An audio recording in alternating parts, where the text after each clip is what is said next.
welcome to a new episode of Criterion Watch here at Indie Film Cafe. I'm your host, Paulie Presenza, otherwise known as the Moo Cow, and I'm joined by Jonathan A. Moody. And together we are joined by Joe Turek. Outstanding. I had to keep the theme going with that. And this time we are talking about the movie Time Bandits from 1981. And we were pointing out earlier that you haven't been on the show last season at all, I don't think, or so. No, you were there last season. We haven't done the show. Yeah, it's been a while. For a while, so yeah, but we haven't had you back for it, so welcome back. Yep, absolutely. And so this was kind of fun. I'd been wanting to do Time Bandits for a while, and I finally got the Criterion version, which is loaded with all kinds of fun extras. And is it a movie that you guys had seen in a while? Well, so it's funny, real quick. I just want to point out that you usually have like a pile of movies like that you want to do for Indie Film Cafe, and you're like, that's on my list, you know. And this was actually on my list of movies, but I was like, I don't know when I'm gonna get to it, so I'd rather you do it, and then. So you own a Criterion version as well? Oh yeah, I own the Blu-ray of it. He's got more Criterions than I do. Yeah. Yeah, like I counted the other day. It was like 71. Wow. Yeah, I don't have that many. I might have 10. But it's kind of. I have a lot all of others. Blu-rays or just DVDs too? A little of both. Okay. When was the last time you guys saw this particular film? It was when I bought it, so it must have been like, I want to say it's got to be 2020 or 2021, something like that. Yeah. Okay. What about you? I think I saw this parts as a kid, but other than that, I mean, that would have been, 30, 40 years ago. Wow, so you haven't seen it in a long time. Yeah, I mean, there's pieces I remember, but in general, it was like a fresh viewing. Yeah, I bought it when it came out in DVD. Well, first I saw it in the theater when it actually came out. And then when it came out in DVD, I bought it, and I'd watched it a number of times then. But it's probably been at least 10 years since I saw the film. And then once it came out in Blu-ray, especially for Criterion, I was like, oh, gimme. So I got it and checked it out, and I was like, wow, this is great. So it does look beautiful. Oh, yeah, it looks really, really good. I had it queued up in one of the streamers as something to watch soon. So now you don't have to. Yeah. Oh, yeah, and I don't know if this is actually on the Criterion channel or not. Maybe it's on Max right now. Yeah. Oh, it's on HBO Max. Yes. Nice. Yeah, a lot of Criterion stuff floats in different other feeds as well, which I guess is good. Yeah. And that's where they usually put some of the Criterion stuff pops up on there. So. And it looked really, really good on Blu-ray. So. Definitely. Yeah. So. For those of you who don't know about the film, this is Terry Gilliam, who's one of the folks from Monty Python troupe. He and Michael Palin wrote it, and then he directed it. And it's about this kid who's got, I guess, a really big imagination. And he gets mixed up with this gang of very small ne'er-do-wells who steal the map of time. Very small. He's a small ne'er-do-well. Yeah. Steal the map of time, and they use it to go around and commit robberies, because that's what you do. Time bandits. Time bandits. So they go through time, and they pester people like Napoleon and Robin Hood, and steal their stuff, and then just kind of go from one crazy adventure to the other. It's literally one crazy adventure to another, like one. And I mean, at one point they're on the Titanic. Right. It's like they're just trying to do things through history. Yeah, and they're being pursued by Sir Ralph Richardson, the Supreme Being, and then of course and also Evil, played greatly by David Warner, who's perfect. Also wants his hands on the map so that he can turn beans into peas and he reshape didn't want to the do universe. that. Well, his buddy did. His buddy did. Then he turned into a dog. And there's a lot of funny, weird black humor involved in this too, because you can't just have a straight up film when it comes to Terry Gilliam. It's always got to be, an odd sense of humor. If you're used to Brazil, or if you're used to any of the other Python movies. I'm actually not a fan of Brazil. Really? I like Brazil. Yeah, I like this one.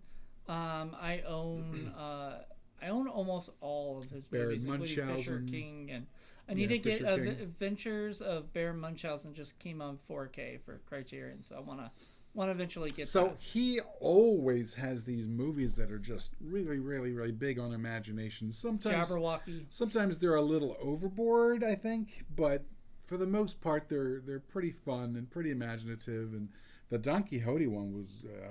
Did you watch it? I haven't seen it yet, but I'd like to check that out. It looks like it's going to be a lot of fun. I think honestly he's sort of mellowed out on the weirdness in his older age.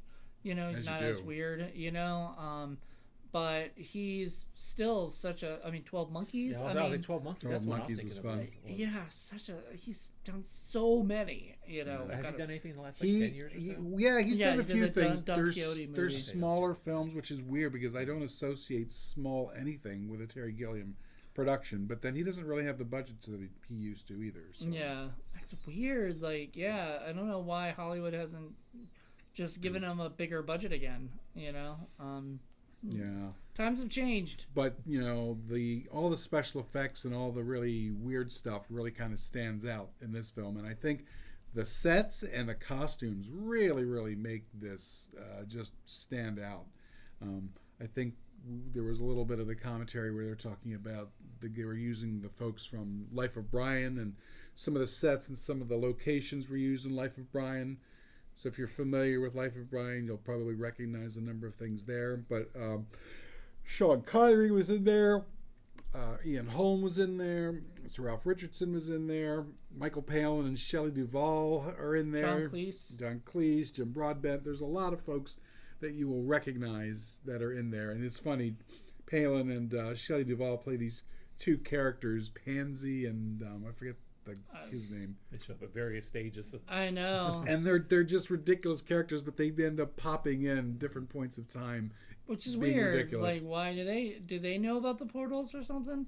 I don't think so. I think it's a coincidence. It's got funny coincidence. Yeah. And then you have the Bandits too. And the Bandits, yeah. So all the little folks are each sort of their own individual odd kind of character. You got Fidget, who's like a little tiny. I don't know what you'd call him. He's kind of ridiculous. And Og wants to eat everything, or Vermin wants to eat everything. And Og is the guy who got turned into a pig, but he liked it, so he kind of wanted to stay. And Randall's kind of the hothead. No, Randall's the leader. They didn't want to be the leader. The other guy no, because apparently they weren't supposed to have a leader, right. But he was pretty much the leader. Wally was the hothead. Yeah. And they're all weird and sort of individual, but they all kind of work together as a group. And which one was Kenny Baker? Fidget. Okay. Yeah. So they were originally people or instruments of the Supreme Being who were making bracken and trees and plants and weird things, and then they got their opportunity to steal the map and go and steal things from like Napoleon, and so they decided, well, what the hell. Yeah, they stole from Napoleon. They stole from the king. Agamemnon. Agamemnon, yeah. Is that real king? Yeah.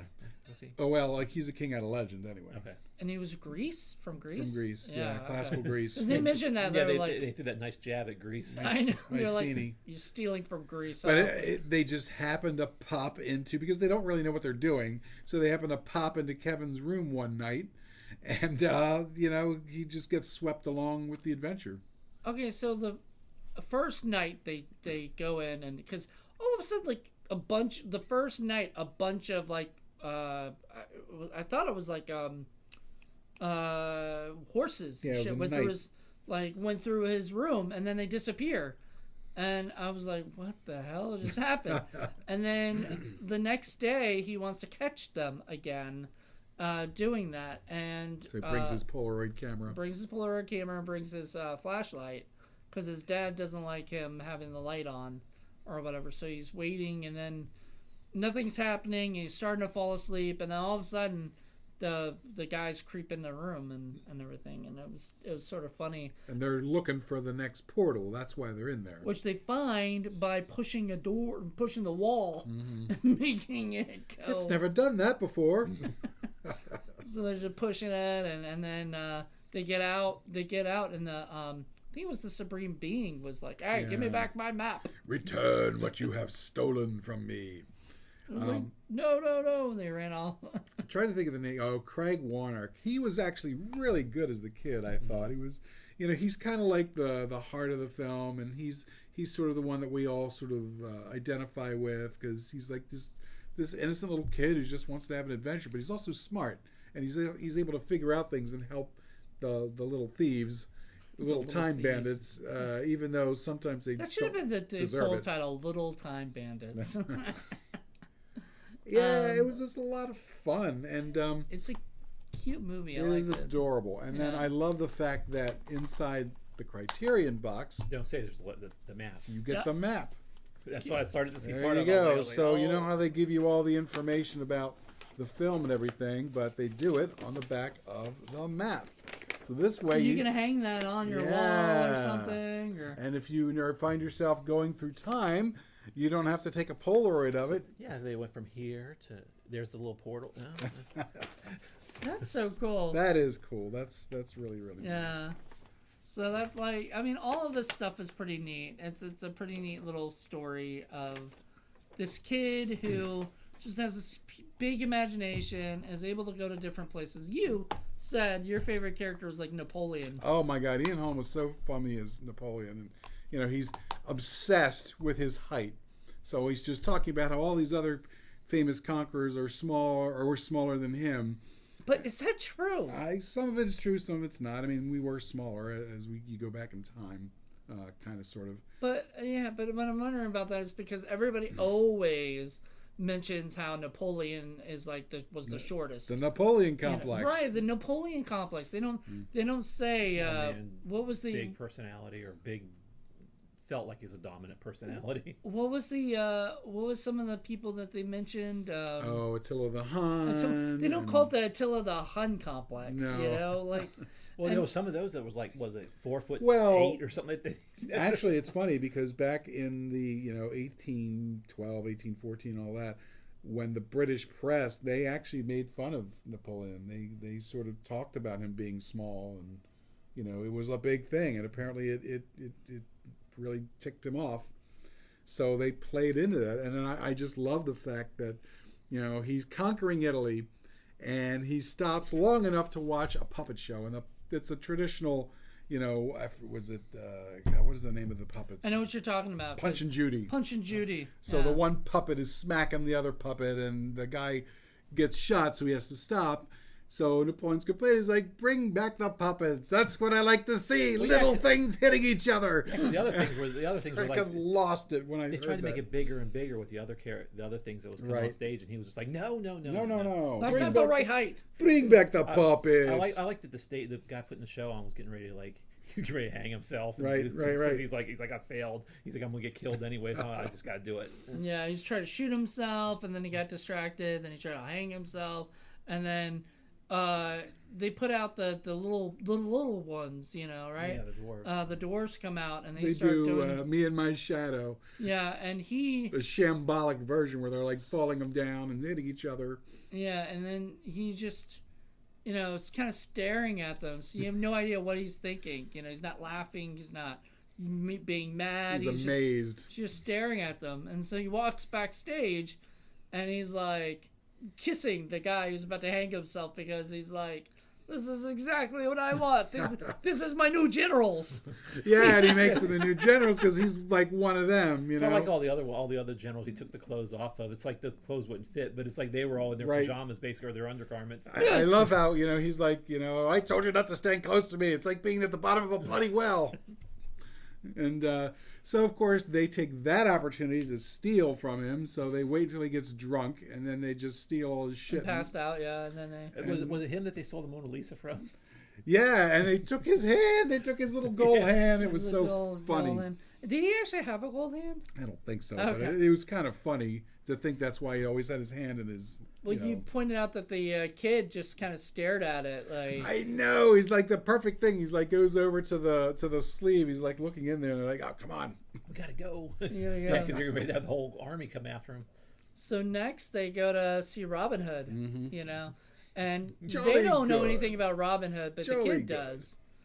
And he wants, jolly good. Everything's jolly good. You're a jolly good person. I thank you for jolly good, right? And it's John Cleese as Robin Hood, and he's Very, very nice. he's like it's a very, very nice version of him, and he's like the whole time he's like, the poor's gonna love this, and they're like, oh, the what? It's like the the poor's gonna love all your stuff that you're giving them. Oh, Yeah. they'll be less poor now. So they've lost all the stuff that they've stolen. Yeah, but all the compliments that the Robin Hood was giving all of them at the very end of that segment, he's like, I don't like those guys. Yeah, at the end they're like, they're very bad people. Yeah. They're very mean people or something. And I like how they were giving stuff out to the poor, but they also get a punch in the face. Yes, and then he's like talking to the guy. Is it absolutely necessary? I'm afraid it is. No, like, because the guy just starts, and the guy's like, "What do you say?" It's like, he says he's afraid it is. You know, so. Okay. And Marion was a little bit different. Yeah. Marion was not a maid. Marion, it was just a man. And I think that was the man that was speaking, and you can understand what he was saying. And that was the first time we run into Michael Palin and Shelley Duvall after because they land in their wagon, their carriage or whatever. and then they get robbed and tied to a tree. Multiple times. Yeah, and he's like, "Oh, the problem! Oh no! I must have fruit." I must have fruit. That was the weirdest line ever. Because who the hell knows what they're talking about? Oh. You just imagine. So yeah, and then they get like their clothes taken away or whatever. At least he does. When they come more. back, they after they leave Robin Hood and all, they're coming back to that carriage. That they're seeing they're getting robbed again. Because they just ignore them. They just wander past them, don't care. Yeah. And the whole time they're like, help, and they're just like, nah, never mind. It was funny. We're just gonna keep going. And it's funny because there are those people out there who think, oh, Shelley Duvall, in The Shining and maybe a couple Robert Altman movies, but that's it. They forget she was in Popeye as well, and she was in Time Bandits and a few other films in the 80s too. Yeah, so and, this would have been right after those. Yeah, after yeah. Popeye and Shining. Shining was 80, I think, 1980s. Yeah, Popeye Right same. there, So yeah. yeah. Wow, so she had a career. She did. And you know what? She is still acting. She's in a movie called The Forest Hills. She That's returned. a werewolf movie right now, so good for her. Yeah, I love her. She kind of went off a little bit, but now she's back. No, she's back. Yep, you know, looking forward to and- seeing her return to. I know. I saw it actually. A Oh, you friend of seen mine- it? Yeah, Oh, you seen- he Nice. let me have a little sneak peek to give him my critique, and I adored it. It's going to be a really good movie, and That's hopefully cool. bring her back. Yeah. You know, That would be her- nice. Yes. Furlong's in it too. And well, I don't know if she wants to come back, but at least it's like one last movie that she does if she wants to. Well, and it was kind of sad seeing how many folks in Time Bandits we no longer have. Sean Connery's not around anymore, and couple of Catherine Ralph Hellman. Richardson, Yeah, Catherine Hellman. Yeah, Oh a number of the dwarves are gone too. Yeah, I think just about all of them. In fact, Catherine, what? the guy who played Randall, unfortunately, I remember he killed himself. Oh, Kenny Jesus. Baker's obvious. He's gone. Yeah. Kenny Baker died. Yeah. Yeah. There was one of them I was looking through real quick on IMDb, and one of them was still alive. Oh, good. Yeah. But yeah. Like 80 years old now. or I something. mean, this movie was made in the 80s, and a lot of them were already in like their 50s when they were making this. So this is what, 40 years plus? Yeah. Yep. Just I under mean, 40 years old. So I can kind of understand, it's going to get at that time where it's sort of like, Right, and that's kind of the other reason why I wanted to talk about it, is because I imagine there are plenty of people in the younger generations who have probably never even heard of Time Bandits, which is a shame, because it's a lot of fun. It's a very interesting film, and it is not a politically correct film, politically correct film, though. but it is a lot of fun, and it's very, very imaginative, and I think if people give it a chance, I think that they would very much enjoy it. Well, there was the God stuff, which I thought was interesting, but I don't know what your thoughts are because you are a Christian. Oh, Ralph you're Richardson! I thought he played a very like CEO-ish kind of God. You're like, oh, this is yours? Well, sign here. Sign here, and the whole time he's like, I think I did a very pretty good job for Yeah, he's like, you guys can come back and have your job back just at a 19%. Lesser pay. I am the nice one. Then the beginning of time, or I something. am the nice one after all. What? Yeah, he said 19% reduction in pay from your time at the beginning of time, or something. Right. I was just like, ooh, ouch. But but they were all happy with it because they didn't have to potentially be killed or turned into pigs or right. yeah. anymore. I think that fitting that at the end. I mean, with I didn't really look too deeply in the religious aspects of this one for it, so I mean, I didn't. Yeah, it's a fantasy. I didn't think of this too much. I mean, he was sort of a puppet master, if you will, and then I mean they used God Pull in the this strings. instance, but yeah, You don't even say God. They the whole time Supreme they call being. him Supreme Being, yeah. And I mean, there was, Puppet Master. He's like, I mean, we don't know him that Wizard of well. Oz, the man behind the curtain. Right. Man behind the curtain, Wizard of Oz. So it's like Puppet Master. Exactly. Well, they have that line. You're right. They have that line of, you mean God? And he goes, well, we don't know him that well. I was like, that's funny. And then we had Sean Connery as the freaking king who fought a minotaur, which was pretty cool. That was fun. That was a story. A magician. Did he actually supposedly fight a minotaur or something? I don't think so, but he was a hero and also a villain. So it depends on what story that you're reading. I mean, he's embroiled in the Trojan War as well. Oh, okay. So He's also a fireman. Yeah. It's interesting to know that the Monty Python guys did a movie that took place possibly around the Trojan War time, considering they did the Trojan Rabbit and Holy Grail. And you can tell there's a lot of Python-esque kind of stuff going on in the film too, which is always fun. Yeah, and sometimes that type of humor sometimes doesn't. Some people don't catch, so it does harken to that too a little bit, but that's fine. I mean, I think it for the people that do like it, it hits. Well, it's interesting because it turns out John Cleese is bringing back Fawlty Towers, which is another product of that time, which I loved. But that's very politically incorrect. Not only that, apparently some folks from the earlier, for the current generations, were looking at it and thinking, oh, this isn't funny at all. And he was like, yeah, you probably shouldn't watch it then because you're not going to find this funny. Yeah, you're not going to find it. My dad actually did. My family does not like that movie or that show. But it's your tip, it's a sort of mean-spirited show, and it's everything. Funny though. And some people don't like mean-spirited show. Some people don't like The Office because it's mean-spirited at times. Very Ricky Gervais or Steve Carell's version. Like it's just loved them both. Both versions. But they're mean-spirited, and that's sort of the jokes and everything. Some people don't like that, and Fawlty Towers is sort of more like that. This is not mean-spirited It's a at all. little, maybe. What, this movie? A little, maybe. When was it mean-spirited? I mean, Kevin kind of leaves off in a bad spot. Oh, at the end? Yeah. And his parents are blown over, maybe. But he sort of, in a way, kind of caused it by saying it's evil, which they were like... No one listens to Kevin. Yeah, nobody listened to him, so... He's like, don't touch it, don't touch it. Yeah, so if he had told him touch it, they may not have touched it. Maybe. That's concentrated evil. Throw it in the rubbish bin. But yeah, that and I would say the other mean-spirited thing is that the fact that the guys took him away from, his happiness, but I don't really consider that very And the evil. dog got blown up. But the dog, that even though I'm like normally all against that sort of thing, it was the way they did it was kind of funny at times. Like it didn't bother me. It didn't bother me as much, especially since that wasn't really a dog. That was that guy. Benson. What?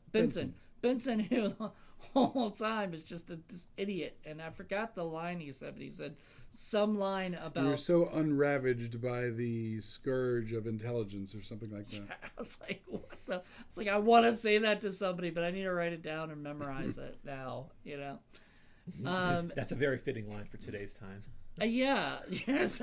Yeah, David Warner was really good. Yeah, the casting was just perfect. So yeah, really top well notch.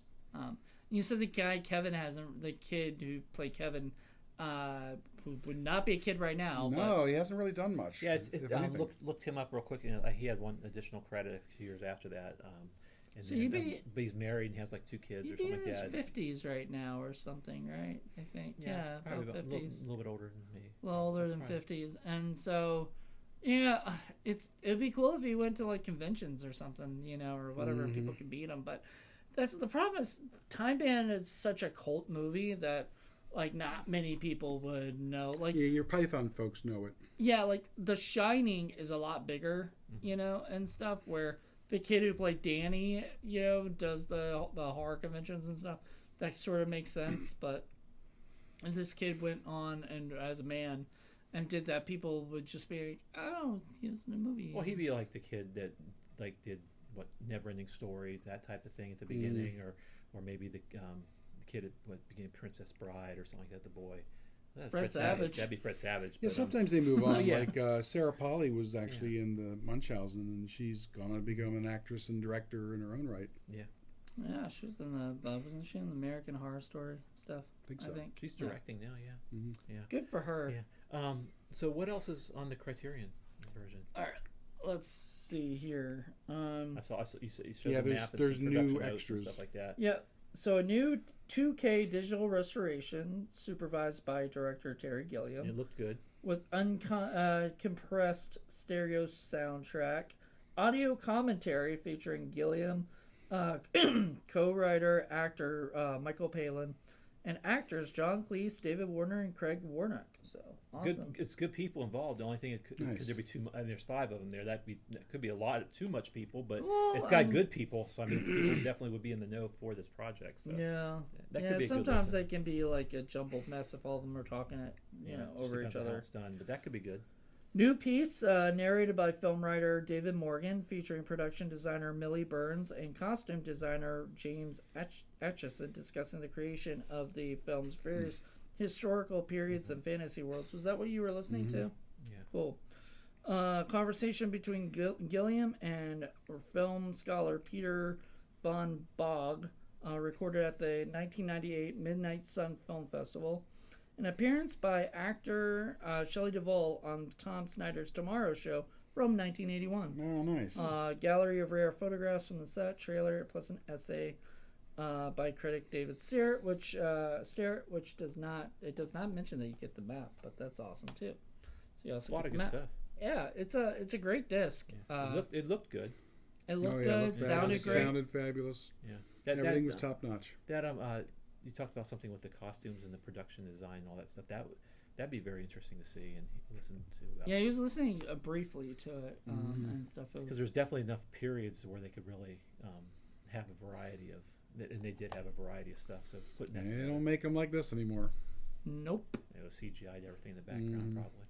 Yeah, I mean it would be Some of the like the costumes. green screen of death kind of thing. God. That's all they would do. Might have been some good costumes on the front end people, but then the rest of it would be CGI. I love the behind it. models when they were doing the Fortress of Ultimate Evil. You could tell it was a model, but it looked great. Yeah, And because the- they were like feeling the like, crane shot going up, and you're seeing how big the fortress is, and it felt like it fit in like a cool. Lord of the Rings type of feel. Mhm. Something like that. But, yeah. I was even mentioning I'm surprised Terry Gilliam was never asked to direct Lord of the Rings. Maybe he was, and maybe he turned it down, but he would have been a perfect person to do Lord it's of an the interesting Rings. story. I'd love to talk to or hear him talk about that. Yeah, I would love to know if he ever got asked or whatnot. If he said no, I was too busy doing 12 Monkeys or all my other movies that I was doing. Or I think he more likes to do original material though. Like I've never really seen him do many unoriginal stories or whatever. Like I'm not unoriginal, but like preset. adaptations and stuff. So I think he would be great at doing that, but I think also maybe that's not what he would want to do, 'cause Right, he'd probably want to do it his way. you would probably want to do a Lord of the Rings style movie. Yeah, 'cause he'd be constrained by the material. Right. Yeah. Because when you do an adaptation, you have to stick to At the least book. to some level, yeah. You're supposed to. Yeah. They haven't been doing that lately, but that's a whole nother video. But anyway, I was very glad you picked this because I was excited one day do this, and rewatch it with you guys. And I know you were a fan of Terry Gilliam. Mm-hmm. I didn't know if you had even seen it or not. And Like I was saying earlier about my little exposure to it, but I had it queued up because it piqued my interest just reading about it, and I was like, oh yeah, this would be something to watch soon. Yep. Well, there you go. Maybe you can still watch it with your wife sometime. If you want to do. Is this something you would want to watch again with somebody? With somebody, yeah. With her, I'm not sure, but she does get into some of the costume related stuff and the. It's not very scary or anything. No, nothing like that. And she appreciates the British humor. Yeah. So she definitely appreciates that. So it could be something she would like. But I'd have no issue watching this again.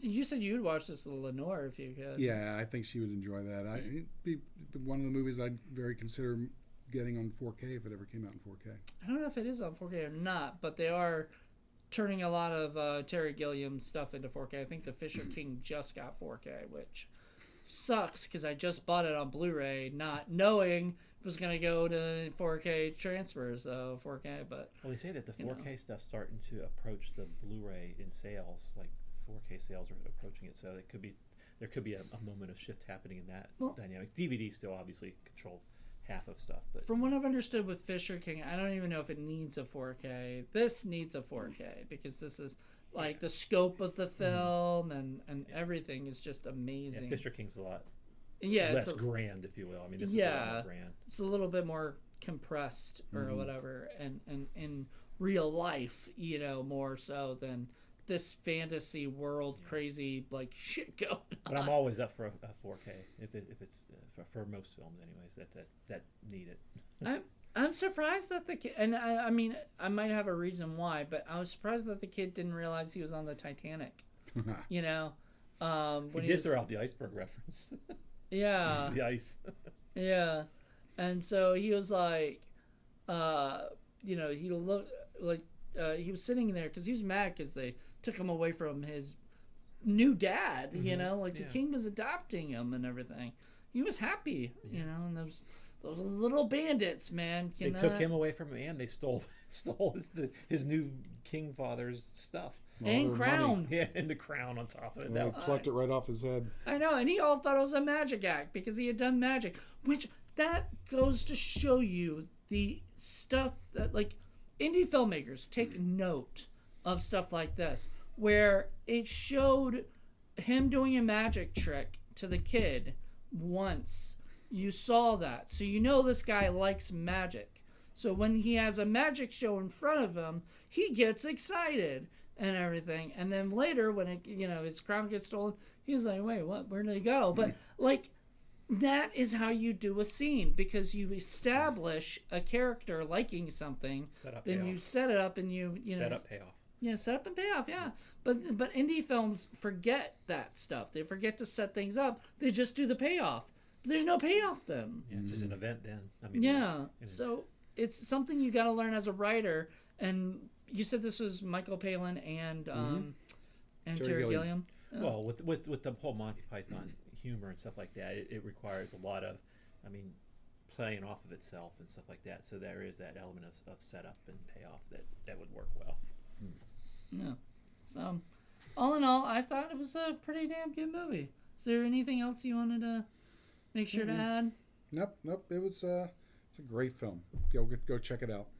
Did it? I don't know this, but did it do anything box office wise? Do you even know? You said you saw it in the theaters. You said, right? It did well. Yeah. It did well, and I mean, obviously, it got Terry to go on to do like Adventures in Bear Munchausen and all the other big ones that he did. Early '80s, that would have been like a couple years after like Mad Max and stuff like that. So I mean, good. I'm just thinking of stuff in the early '80s. I mean, obviously Star Wars and different things, but Blade Runner. Yeah, Blade Runner. Yeah, which wasn't very well received on initial thing, but yeah. Wasn't Blade Runner 82? Yeah, it was 82. It was 81. It was 82. But early '80s stuff, it's just a lot of those weren't as appreciated then as they are now. Well, there were so many of them. There were so many great movies coming out around that time. It's not like now. Yeah, no, absolutely. So, yeah, nowadays you won't get a movie like this, which sad. I mean, if they remade this movie, it'd all be CGI and it would all suck because they wouldn't have the little people. They wouldn't. It would just be completely different, and I would not want them to touch this movie at all. Leave it the way it is, and do something original. But Terry Gilliam, man, I really hope you make another movie. Something to the effect of this now. As I said, I think he's kind of lost a little bit of the weirdness, and stuff, and makes more straightforward stuff.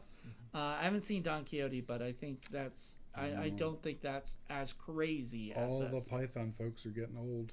I know, but we still got John Cleese, Michael Palin, all of them are still there except for Graham Chapman, who passed away years ago. So. Eric Idle's still there. Eric Idle, I think Terry, the other Terry. There's Terry Gilliam. Terry Jones died. Terry Jones died. Yeah. Oh, okay. Well, it's a bummer. So there you go. So hopefully all the rest of them will come back and do some more stuff with everything, you know. Yeah, that'd be great. Love Yeah. to see one more Python film. I still don't know if it's going to happen. Yeah, I mean, Yeah, well, is there any like struggles between them or anything like that, or is it just No, I don't think so. They I just all think done their certain own I way? think the impression is that their kind of humor has aged out. that's true. It is sort of harder to make a movie as goofy and stuff as they've made theirs because it's just not the same as what people are used to now, you know, and everything. Comedy's probably harder in some ways to do now because it is so PC and Because you got to be afraid of who you're offending, and I don't think anybody offended anybody in this movie. I honestly don't. You know, so there you go. I don't think it mattered. Yeah, I don't think it mattered back then. Yeah. Well, thank you guys so much for checking this out. Right. And join us next month for my episode. Who knows what that'll be? But I don't even know what that'll be. you said you got 70, or was that 71. Yeah, 71. 71 movies. So I got a few to choose from, you know. So we'll see. But I may even do one that's not on my, you know, whatever, you know, my collection. Who Yeah, I've knows? only got about like 30, 35. Still 30, 35 is pretty big. I mean, I have like 500 Blu-rays and thousands of DVDs and stuff like that, but yeah, Criterion less than 10. Criterion's a little bit of a different kind of beast. Yeah. But thank you guys so much for checking this out. Join us next month for a brand new episode. And till then, everybody, Ah. bye.